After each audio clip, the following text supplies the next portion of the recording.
I'm sure a lot of people have felt this before. You work incredibly hard. Every single month, you try to save money. You invest steadily, almost like a machine. But then, at the end of the month, you open your account, and it's barely moved. Sometimes it's up just a little. Sometimes it's actually down. That sense of stalemate starts to gnaw at you. And slowly, the questions creep into your head. Where did I go wrong? Does this even work? Why does this feel so uncomfortable? It's a very real feeling. And the data we have today confirms something important. This isn't a string of failures. It's not that the strategy is broken. It's simply a phase, because there are no shortcuts in the journey of wealth accumulation. Wealth never grows in a straight line. It grows like a snowball. A tiny snowball at the top of a mountain, moving so slowly at first that it barely feels like progress at all. And that's the hardest part. Most people lose patience. They give up often immediately. They quit before the snowball has time to grow, before it gathers enough mass to start rolling faster.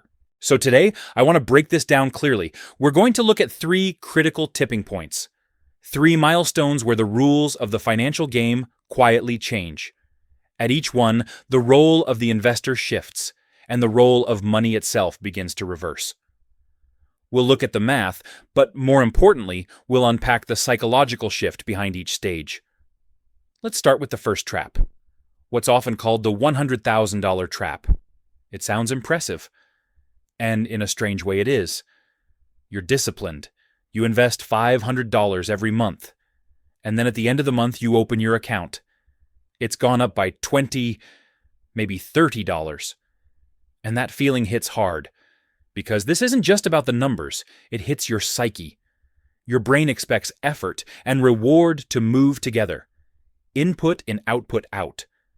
So when you invest $500 and only see $20 of progress, something feels deeply wrong. At that point, your brain starts screaming that this is pointless. It tells you that you'd be better off taking that money and enjoying a good meal instead. The research calls this the digging phase. It's the phase where you're doing the hardest work, but seeing almost no results. And that's the real problem. In the early years, the truth is simple. The interest you earn is insignificant compared to the money you're putting in yourself. It's like trying to fill a bucket with water. You keep pouring it in, and you see the level rise just a little, because the hose barely has any pressure. That's what early-stage interest looks like. It's weak. There's a very clear mathematical reason for this. A percentage applied to a small amount of capital will always produce a small result. Take $10,000, for example. A 7% annual return sounds great, but in reality, that's only $700. And compared to the $6,000 you're contributing each year, that number barely matters. There's an image I really like from one of the sources. At this stage, you are the engine, and your money is just the passenger. You're the one pushing the car uphill. You're doing all the work. Your money just sits there. And when it feels like you're pushing alone, behavioral risks start to show up. Because without immediate positive feedback, people begin to doubt. They stop investing. They jump from one strategy to another. Or worse, they cash out and wait for a better time. This phase reminds me of learning to play the guitar. At first, every sound is harsh and piercing. It feels like you're completely useless. But if you push through that phase one day, something clicks. You hit a chord that sounds clean and clear, and suddenly you realize something important. That noisy, frustrating period wasn't a series of failures. It was the foundation. And that leads to a core principle that every serious study emphasizes. Money has to stay in the system, not just any system, the right one. That's why compound growth is often called the 8th wonder of the world. But it can't work if you keep pulling money out. There's a classic case study that shows this clearly.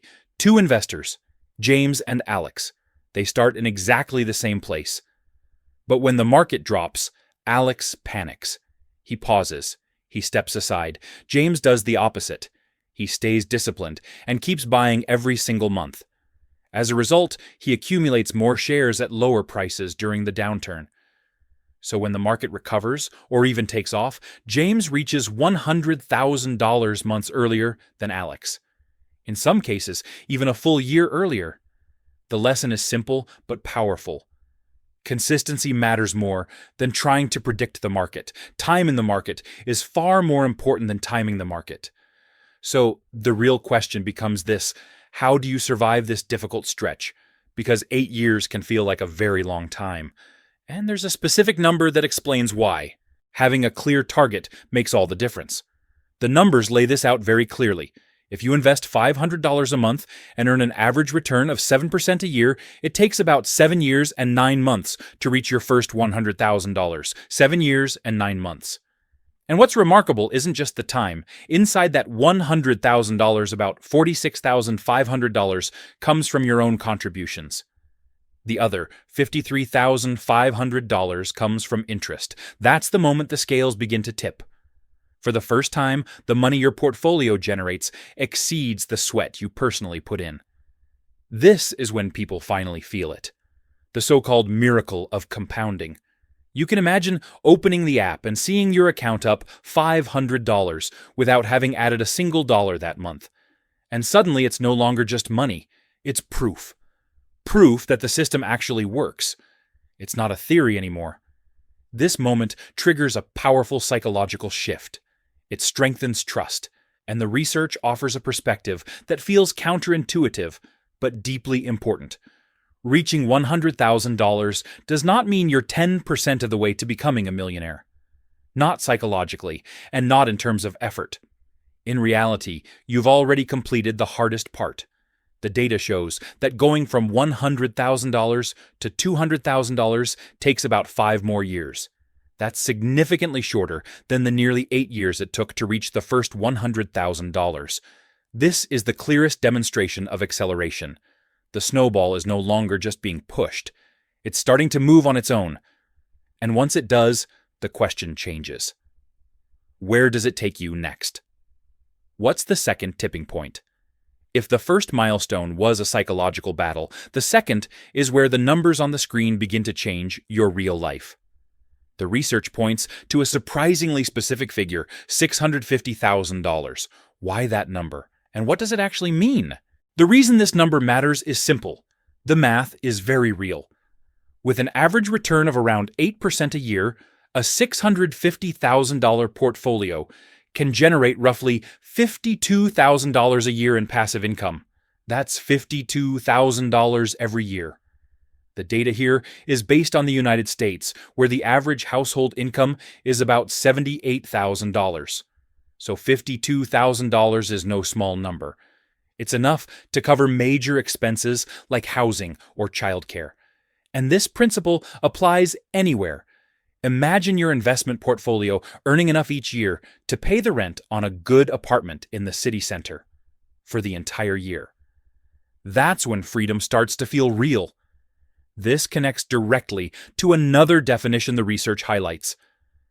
The true point of departure is when the annual return from your portfolio matches your salary. It's like having a virtual colleague, one who works 24/7, never complains, and never asks for a raise. And at that moment, something fundamental changes. Your bargaining power. And with that comes a fundamental shift in how you think about risk. Your bargaining power rises. The fear of losing your job fades because you now have a real financial safety net. You can say no to a high-paying but toxic job. You can take calculated risks, starting a business or stepping away for a year to learn a new skill. Work is no longer dictated by bills. It becomes a choice. You're still working, but you're no longer cornered. This is a kind of freedom that many people crave. Freedom of choice, especially when it comes to your career. But the research points to one final milestone: $1 million. What truly changes when someone reaches that number? The answer lies in a simple rule, the 4 to 5% rule.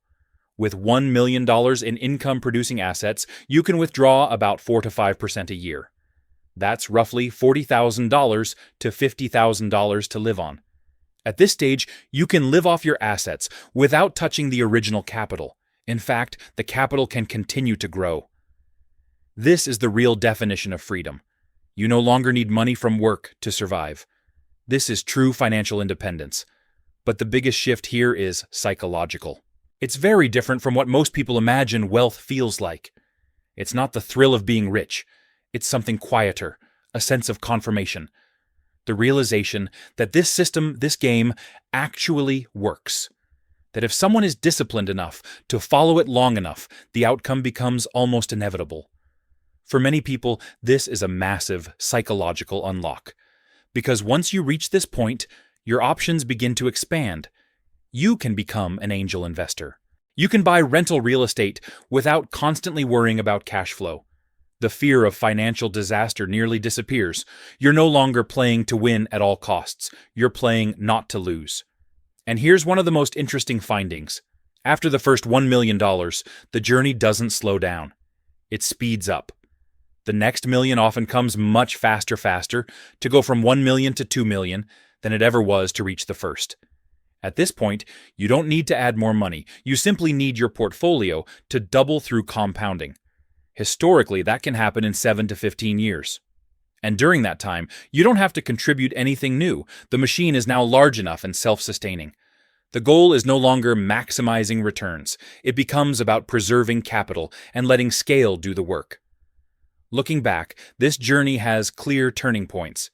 It begins with a long, quiet phase where progress feels invisible. Then comes the $100,000 milestone, the first moment when money truly starts working for you. Next is the second milestone, where flexibility and real-world power appear. And finally, the milestone of complete financial independence. If you step back and summarize the entire path, a few core rules appear. They're not complicated. First, automate contributions to remove emotion from the process. Second, increase your investment amount every year. Third, diversify broadly. And most importantly, stay disciplined. Keep investing even when markets fall, because downturns are often the best discounts. The final lesson is simple: stay in the game.